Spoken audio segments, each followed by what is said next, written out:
Assalamualaikum warahmatullahi wabarakatuh. Shalom, Om Swastiastu, Namo Buddhaya, salam kebajikan bagi kita semua. Perkenalkan, nama saya Muhammad Sadam Al-Farizi dengan NIM 205230321. Di sini saya ingin memaparkan materi perkuliahan untuk memenuhi ujian tengah semester saya, yaitu tentang tindak pidana hukuman mati atau pidana mati. Saya membuat video ini ditemani oleh rekan saya dan konsep dari video ini adalah semi podcast. Jadi, dari semi podcast kali ini, saya akan menanyakan bagaimana tanggapan Anda tentang pidana hukum mati dan apa saja dasar-dasar yang Anda ketahui.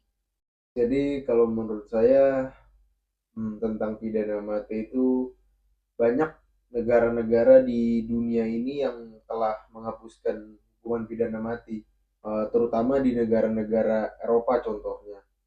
Namun Indonesia masih mempertahankan hukuman mati. Nah, hukuman mati ini atau pidana mati adalah hukuman yang dijatuhkan oleh negara kepada seseorang yang dinyatakan bersalah atas tindak pidana, terutama eh, atas pidana tertentu, dengan cara melakukan penghilangan nyawa terhadap narapidana tersebut. Dan dasar hukum dari pidana mati ini ada dua. Yang pertama tentang KUHP baru dan lama, karena yang baru baru keluar 2023. Kalau KUHP lama itu diatur dalam pasal 10 KUHP, yang baru Undang-Undang Nomor 1 Tahun 2023 KUHP. KUHP lama menjelaskan bahwa asalnya pidana mati itu adalah jenis pidana pokok. Namun berbeda halnya dengan pidana baru. Walaupun pidana baru berbeda, tetapi dia ini masih mempertahankan pidana mati. Namun dengan perubahan pelaksanaan dan maknanya saja. Di KUHP baru, pidana mati tidak lagi ditaruh atau diposisikan sebagai pidana utama atau pidana pokok, melainkan pidana ini bersifat alternatif, dengan arti pidana ini dijatuhkan dengan masa percobaan, bisa dirubah, di mana 10 tahun percobaan jika terpidana menunjukkan sikap dan perilaku baik, maka dapat dirubah pidana tersebut menjadi penjara seumur hidup. Baik, namun itu yang Anda sampaikan mengenai pidana hukuman mati. Ya, Ya, menurut penjelasan yang sudah Anda sampaikan mengenai pidana hukuman mati, siapa saja orang yang dapat menerima hukuman mati tersebut dan siapa yang tidak bisa dapat menerima hukuman mati tersebut? hukuman mati atau pidana mati bisa diterima oleh orang yang terbukti salah atas putusan dari pengadilan, tidak dengan kekeliruan hukum, karena dengan kekeliruan ini uh, adalah sebagai bentuk dosa besar kepada para pengadilan karena telah menghilangkan nyawa. Oleh karena itulah pidana mati ini adalah pidana hukuman yang sangat berat. Lalu kedua, orang dewasa di atas umur atau umur 18 tahun dan orang yang cakap hukum. Lalu selanjutnya, orang yang tidak bisa dipidana mati itu adalah perempuan hamil, orang dengan gangguan jiwa, orang yang tidak cakap hukum, dan lansia. Lansia yang berusia 75 tahun ke atas.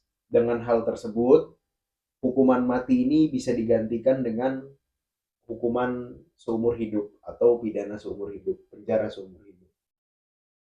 Lalu yang terakhir, orang yang tidak bisa dipidana mati adalah terpidana yang menunjukkan perbaikan diri selama masa percobaannya. Namun, apakah ada karakteristik dari pidana mati ini? Jika ada, apa saja karakteristik tersebut?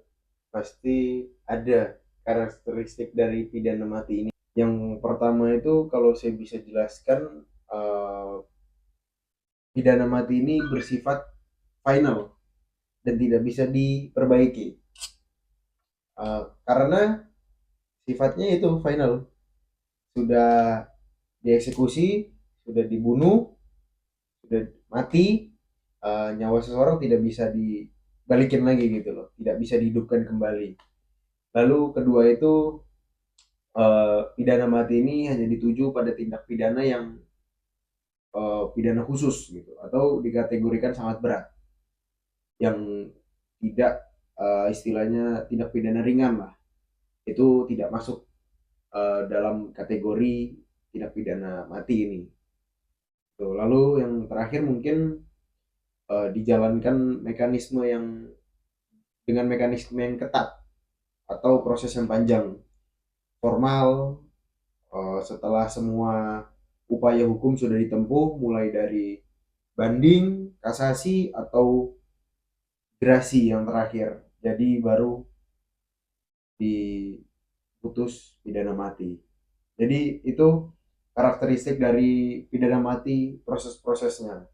Dari penjelasan yang sudah Mas sampaikan di awal tadi, yang dimana banyak negara Eropa yang sudah menghapuskan hukuman pidana mati tersebut, namun di Indonesia tersendiri masih menjalankan hukuman mati.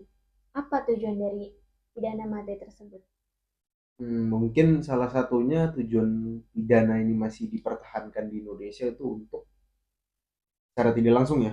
eh, Bagusnya kalau menurut saya itu agar negara ini tidak terbebani gitu loh, oleh populasi masyarakat yang semakin membludak di lapas, di sel atau dimanapun seperti itu. Mungkin tujuan lainnya itu adalah pembalasan. Pembalasan yang dimaksud di sini ini adalah sebagai bentuk rasa setimpal gitu atas pelaku kejahatan yang narapidana ini lakukan gitu, kejahatan luar biasa. Karena kan ada istilah kata seperti nyawa dibalas nyawa. Nah, mungkin pembalasan ini lebih mengarah dan tertuju seperti itu. Lalu selanjutnya ada pencegahan. Pencegahan di sini berarti uh, agar masyarakat lain, mungkin misalnya tidak hanya masyarakat gitu loh, seluruh orang, agar tidak mengikuti atau tidak melakukan, mencoba kejahatan yang sama dengan narapidana atau terpidana tersebut, tidak mengikuti jejaknya, tidak melakukan kejahatan yang serupa lah gitu. Selanjutnya ada reformasi dan perlindungan proteksi sosial. Yang dimaksud dari proteksi sosial ini adalah melindungi masyarakat dari pelaku kejahatan yang tidak bisa diperbaiki lagi. Itu poinnya. Yang kedua adalah reformasi. Reformasi yang dituju dimaksud di sini adalah contohnya itu seperti yang sudah ada di KUHP baru, memberi kesempatan hidup bagi narapidana atau terpidana, terdapat upaya humanis gitu dari KUHP, kesempatan bagi terpidana untuk memperbaiki diri selama masa percobaan agar tidak dihukum mati, melainkan hanya dipidana seumur hidup. Mungkin dari eh, pidana mati tersebut eh, banyak contoh atau apa faktor-faktor yang mempengaruhi tindakan pidana mati tersebut dijalani gitu. Faktor-faktor dari tindak pidana tersebut mungkin itu adalah kasus pembunuhan atau pembunuhan berencana dan lebih dari satu orang atau kekejaman yang luar biasa. Itu bisa, kejahatan itu, pelaku itu bisa dipidana dengan pidana mati, merugikan banyak orang. Lalu kejahatan terhadap keamanan negara, contohnya mungkin dia membocorkan rahasia negara atau mengancam nyawa presiden atau yang lain-lain seperti itu. Selanjutnya tindakan narkotika atau dalam jumlah skala besar, jangka besar, lalu tindak pidana korupsi yang merugikan negara, mengakibatkan krisis ekonomi atau dan lainnya yang besar. Intinya kekurangan yang sangat besar bagi negara. Tindak pidana terorisme, lalu kejahatan terhadap kemanusiaan atau genosida. Dari percakapan kita tadi, kita sudah membahas apa itu tindak pidana hukuman mati, apa saja faktor-faktornya, apa saja karakteristiknya. Namun di sini sebagai Mas yang membahas eh, hukuman pidana mati ini, apakah ada pro dan kontra dari pandangan Mas sendiri? Setiap kejahatan atau apapun itu, tidak hanya kejahatan, intinya setiap perilaku itu pasti ada yang namanya pro dan kontra gitu kan. Apalagi di sini kita bicaranya tentang pidana mati, karena pidana mati ini adalah hukuman yang terberat gitu, karena menghilangkan nyawa seseorang gitu kan. Ini kan adalah secara tidak langsung bentuk dari pelanggaran HAM. Mungkin dari pandangan pro orang-orang itu adalah hukuman mati ini dianggap efektif sebagai bentuk efek jerah, menegakkan keadilan bagi korban. Mungkin yang tadi saya bilang di awal, nyawa dibalas nyawa gitu. Jadi ada setimpal lah. Lalu kalau kita bilang kontra itu, hukuman mati ini dianggap melanggar hak asasi manusia atau HAM. Sebagaimana diatur dalam pasal 28A Undang-Undang Dasar 1945 seperti itu.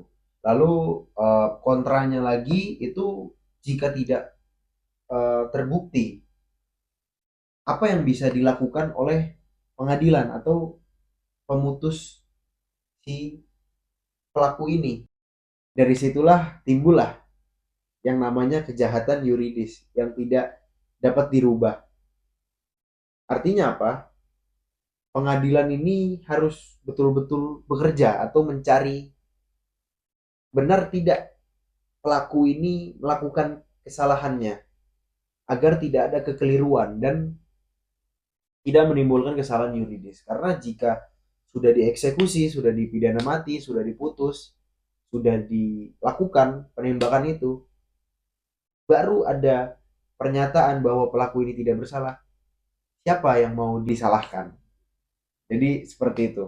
Dari contoh maupun faktor yang sudah disebutkan Mas tadi, perihal tindak pidana hukuman mati, eh, apakah ada kasus yang sudah dijalankan di negara kita ini? Banyak orang-orang yang sudah dipidana mati dan lain-lain. Mungkin saya berikan contoh itu dari narkotika, lalu terorisme. Dan kalau narkotika ini adalah Freddy Budiman. Dia ini adalah gembong besar narkoba. Jadi diputuskan oleh pengadilan, dia dipidana mati. Lalu terorisme bom Bali pada tahun 2000 seperti itu.